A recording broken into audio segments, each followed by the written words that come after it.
JTV ଓଡ଼ିଆର ଏହି ଆଧ୍ୟାତ୍ମିକ କାର୍ଯ୍ୟକ୍ରମକୁ ଆପଣମାନଙ୍କୁ ସ୍ୱାଗତ।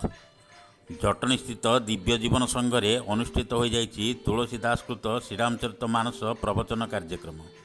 ଏହି ଆଧ୍ୟାତ୍ମିକ ତଥା ସାରସ୍ୱତ ଅନୁଷ୍ଠାନରେ ଏଥର କଥାବାଚକ ଭାବରେ ଯୋଗ ଦେଇଥିଲେ ହରିପୁର ମଠର ମହନ୍ତ ପଣ୍ଡିତ ସଦାନନ୍ଦ ଦାସଜୀ ମହାରାଜ।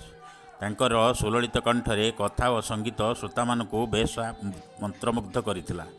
ଏହି ଅବକାଶରେ ଦିବ୍ୟ ଜୀବନ ସଂଘର ସଦସ୍ୟ ଓ ସଦସ୍ୟାମାନେ ଆତ୍ମବିଭୋର ହୋଇ ସ୍ୱତ କୀର୍ତ୍ତନ ଆରମ୍ଭ କରି ଭାବ ବିହଳିତ ହୋଇ ନୃତ୍ୟ କରିଥିଲେ।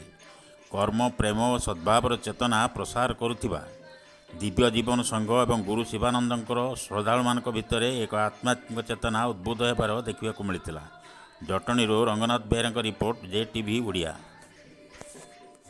ବିଜେ ଆଜି ଝୁଲଣରେ ଶ୍ରୀରାଧାର ମଣ ହସେ ବୃନ୍ଦାବନ, ହସେ ରେ ଆଜି ବୃନ୍ଦାବନ, ହସେ ରେ ଆଜି ବୃନ୍ଦାବନ।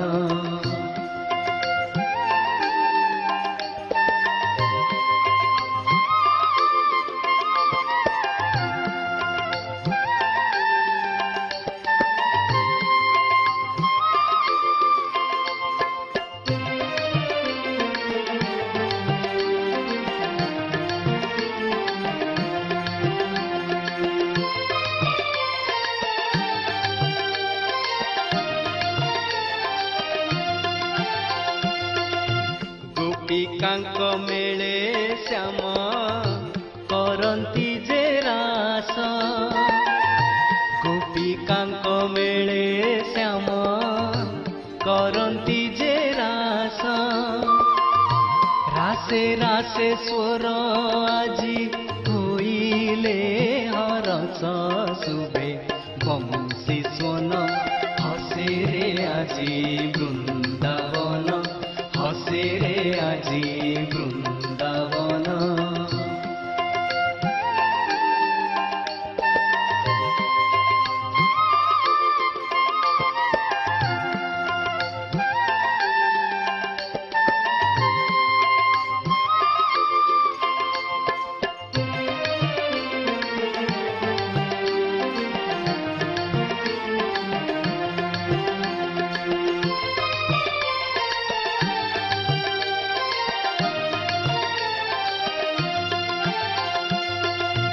ଅଷ୍ଟପାଟ